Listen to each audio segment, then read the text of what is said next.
Hoje a gente vai falar do Honda Fit LXL 1.4 com câmbio automático. Vou falar tudo o que você precisa saber antes de comprar um Honda Fit de segunda geração. Esse carro que custa aí na casa dos 45 mil reais no mercado de seminovos usados. E hoje a gente vai conversar um pouquinho dos possíveis prejuízos que você pode ter ao colocar um carro desse na sua garagem. Bora! Parte faróis aqui, se você der algum azar de quebrar R$1.000 para substituir os dois. Para-choque aqui, R$500, caso dê aqueles totozinhos, as famosas marcas de guerra. Sem levar em consideração que você vai ter que pintar também, né?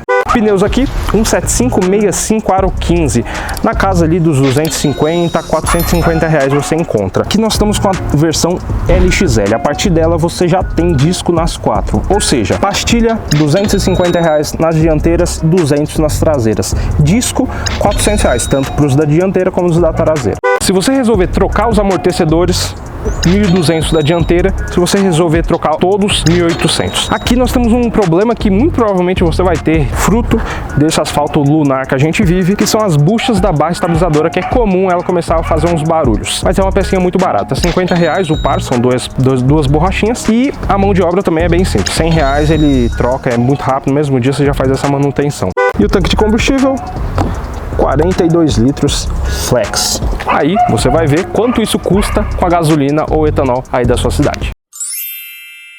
Lanternas, 250 o par. Para-choque, essa é uma facada no peito, mais de R$1.000, na casa dos 1.300 até 1.500. Mas não é só o para-choque aqui que é uma facada no peito. Infelizmente, aqui nós temos isso. O para-choque ele é na mesma linha da tampa do porta-malas. Isso significa que qualquer pancadinha nessa região, muito provavelmente não vai custar só o para-choque, mas vai custar também essa tampa de porta-malas. O kit sem só a tampa mesmo, sem o vidro, fica na casa dos 650 reais a 700 reais. E detalhe, 650 numa peça original restaurada. Na motorização aqui é um motor, vocês conseguem ver que é um motor bem simples, não tem correia dentada, ele trabalha com corrente de comando, então não tem aquela troca obrigatória de acordo com o período. Essa corrente aqui de comando ela só precisa de inspeção. Não temos cabo de vela aqui e trabalhamos com velas de iridium, e aí fica na casa dos 250 reais para você fazer a substituição. Esse carro exige regulagem de válvulas, ele não tem aquele tucho hidráulico, ele é tucho mecânico, então precisa de fazer essas regulagens. E a transmissão aqui é um automático, então você vai ter que fazer a substituição do fluido cada 80 mil quilômetros ou 48 meses, o que acontecer primeiro. De óleo aqui, a troca total, existe a troca parcial, tá? Eu fiz a troca total desse carro, inclusive, tem vídeo no canal, vou deixar o link na descrição, inclusive falando sobre os custos, mas aqui são 8 litros de óleo quando você vai fazer a substituição total mais o filtro, fica na casa aí dos R$1.000. E se você estiver pensando em pegar um Honda Fit com essa mesma motorização, porém com câmbio manual, câmbio mecânico, a embreagem aqui sai na casa dos R$900. Troca de óleo aqui, aí você vai ter que comprar 4 litros de óleo 10W30 mais o filtro e o filtro de combustível aqui que você precisa substituir também junto com o óleo na casa ali dos R$40. Bem barato e bem simples de trocar. A Honda recomenda trocar esse óleo de 10 em 10 mil quilômetros ou de 12 em 12 meses, o que acontecer primeiro. Experiência própria, quer uma dica? Se você utiliza ele em característica de uso severo, que é, por exemplo, utilizar no dia a dia, no trânsito, anda e para, principalmente se você utiliza etanol, troca a cada 5 mil quilômetros, que não tem nenhum tipo de problema. E aí você me pergunta, tá, relação de facilidade de encontrar as peças e mão de obra. É fácil? Sim, tranquilo. Eu fiz o serviço num local aqui em São Paulo que se chama H-Norte, eles são autores, eles só mexem com Honda lá, serviço de qualidade, não estão me pagando para fazer isso, tá? Eu fiz os serviços lá por experiência mesmo e gostei bastante, então eu recomendo para vocês. Bom, e agora vou levar vocês para um passeio no parque com esse Honda Fit. Bom, vamos trocar uma ideia aqui sobre esse belíssimo carro que eu realmente sou bem fã. Para mim é um dos, se não for o melhor da categoria. Inclusive falando de categoria, né, a gente não tem concorrente desse carro, né, um concorrente direto. Ele é um monovolume que a gente chama. Cara, é difícil ter algum carro aí que atenda tão bem quanto esse, mas sim, tem pontos negativos que daqui a pouco a gente vai conversar sobre ele. O Honda Fit ele veio e ficou com uma fama muito interessante de que é um carro extremamente econômico e tudo mais. Por quê? Porque na primeira geração nós tínhamos o câmbio CVT, continuamente variável, que dá uma economia impressionante para o carro. Mas aqui na segunda geração ele perdeu aquele câmbio CVT, né? Trocaram, a Honda trocou por esse automático convencional com conversor de torque de 5 velocidades. Tanto é que ela entendeu o erro, que na próxima geração, na terceira geração do Honda Fit, ela já retornou com o câmbio CVT e retornou com a economia e tudo mais. Significa que esse carro não é econômico? De forma alguma. Ele é econômico, mas você precisa trabalhar com ele da maneira mais adequada. E se você for comparar com o automático da primeira e terceira geração, realmente, definitivamente, ele não vai ser econômico. Ele é econômico nos padrões gerais de carro com essa motorização, tá? Inclusive aqui a motorização, ela é muito conhecida como ser 1.4, mas de fato ela não é 1.4, tá? Ela é 1.3 e um pouquinho. Nós temos algumas versões, nós temos a EXL, que é a base, a EXL, a LXL, que é essa daqui, que já entra com os freios a disco traseiro. E depois dela a gente tem as motorizações 1.5, aliás, as versões com motorização 1.5, que são a EX e EXL. Se você vê um Honda Fit iniciando com E, significa que ele é 1.5, se ele começar com L, significa que ele é 1.4. Na 1.5 a gente tem aqui no lugar do ar-condicionado aqui, que é analógico, lá nós temos o ar-condicionado que é digital. Temos outras diferenças, né? Tem o repetidor de seta, tem o cruise control, que é o famoso piloto automático. Se você quer um Honda Fit para utilizar em viagens e também na cidade, eu recomendo o 1.5, porque esse carro aqui 1.4 ele é bem manquinho, tá? Já o 1.4 eu recomendo para quem quer utilizar nesses trajetos aqui, ó, urbano. Você não vai sentir a necessidade de uma potência maior ou algo do tipo. Mas esse daqui, se você pegar uma estradinha, viajar ou algo do tipo, em velocidade cruzeiro, ele vai muito bem a 120 km por hora com um conforto muito bom.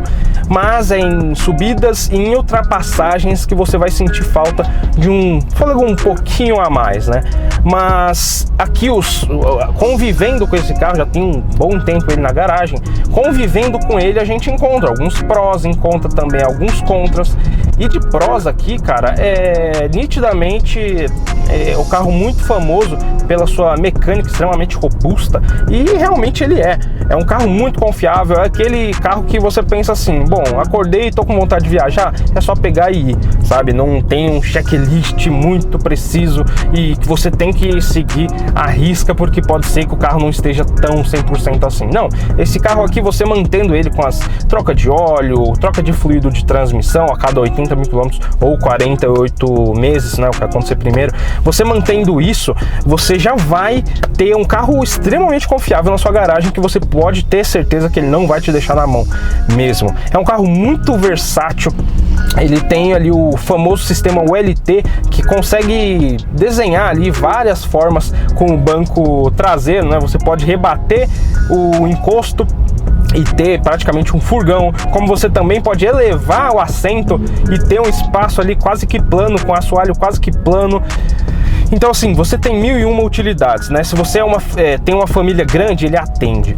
Evidentemente, né? Se é 5 pessoas numa viagem com 1.4, como eu falei para vocês, vai sofrer um pouco, mas em questão de matéria de espaço, você não vai se arrepender tendo uma família grande ou não. Em questão de versatilidade, né, a gente utilizando ele em perímetro urbano assim, ele é muito confortável porque ele é compacto, então em qualquer vaga você consegue estacionar ele sem grandes problemas. Ele não é um carro que tem pontos cegos, tá? Ele tem essa coluna aqui, mas diferente do EcoSport, que também tem essa coluna mais, né, horizontalizada, não é tanto igual um Renegade, que é aquela parede. No EcoSport essas colunas estão muito juntas, então forma-se um ponto cego muito grande ali naquelas extremidades, coisa que aqui a gente não vê, porque ele tem aqui esse vidrinho que era o famoso quebra-vento, né?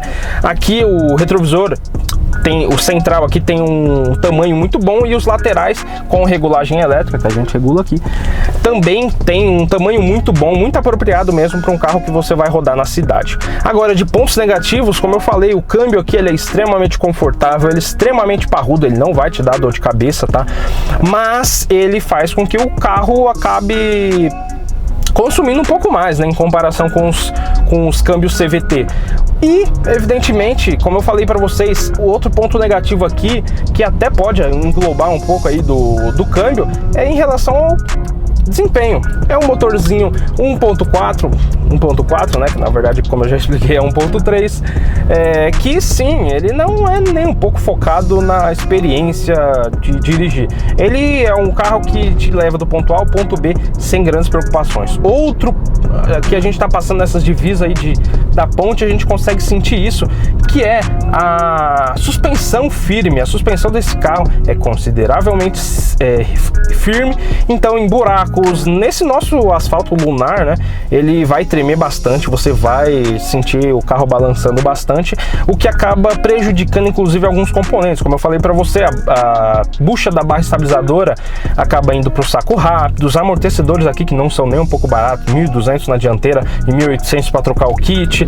Então assim, você tem que levar isso em consideração se você quer o carro para utilizar como daily, né, como o dia a dia nessas cidades, nesses asfaltos péssimos. E o que eu diria para você ficar de olho na hora de comprar o seu Honda Fit? Bom, eu já tenho um vídeo aqui extremamente completo, até longo, falando sobre os pontos que você deve olhar num carro usado, seja ele um Honda Fit ou qualquer outro. No vídeo eu demonstro até com esse Honda Fit, mas serve para qualquer carro usado, mas que é basicamente aqui a motorização não tem problema crônico, é muito simples de manter esse carro e ele é muito guerreiro, né? É um Panzer, é um carro, é um tanque de guerra feito para utilizar aí civilmente, utilizar na rua. Eu, quando fui comprar esse carro, eu olhei em média uns 5 Honda Fit e com baixíssima quilometragem, você abria ali o reservatório da tampa de óleo ali, do abastecimento de óleo, e via aquela borra, aquele café com leite,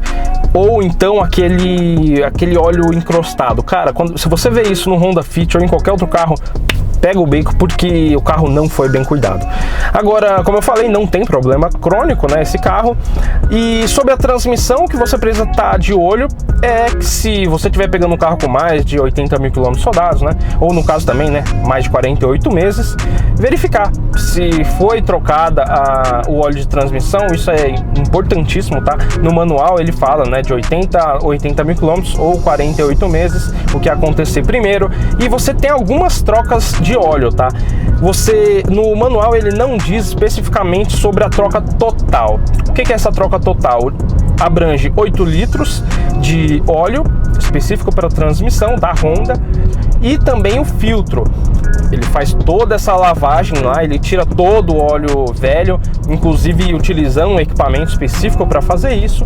Mas já vi e até acredito que não haja necessidade de fazer essa troca total, tá? Você pode fazer a troca parcial, que aí sai mais barato, e no manual não diz necessariamente que precisa trocar essa limpeza completa, mas vale a pena ficar de olho, né? Mas é um carro que é simples de manter, não é barato, tá? É um carro que é um Honda, ele é famoso por ser muito durável, por ser muito parrudo, o que de fato ele é, mas não confunda com um carro barato de se manter. As peças aqui são sim um pouquinho mais caras, mas ela justifica na durabilidade, na confiabilidade e tudo mais. Então, de um modo geral, sim, eu recomendo muito o Honda Fit, seja ele 1.5, seja ele 1.4, seja ele manual ou seja ele automático. O automático eu dou preferência porque é um carro mais bem visto no mercado de usados com transmissão automática, né? Porque é um carro muito urbano, então o mecânico acaba sendo um pouco desconfortável. Eu espero que esse vídeo te ajude de alguma forma a embasar a sua compra. E claro, se inscreve no canal que toda semana a gente tem conteúdo interessante e relevante aqui pra você. E deixa o like pra fortalecer o canal e continuar crescendo, beleza? Espero nos próximos vídeos, hein? Falou! Só tem que botar no D aqui, né? Que eu esqueci.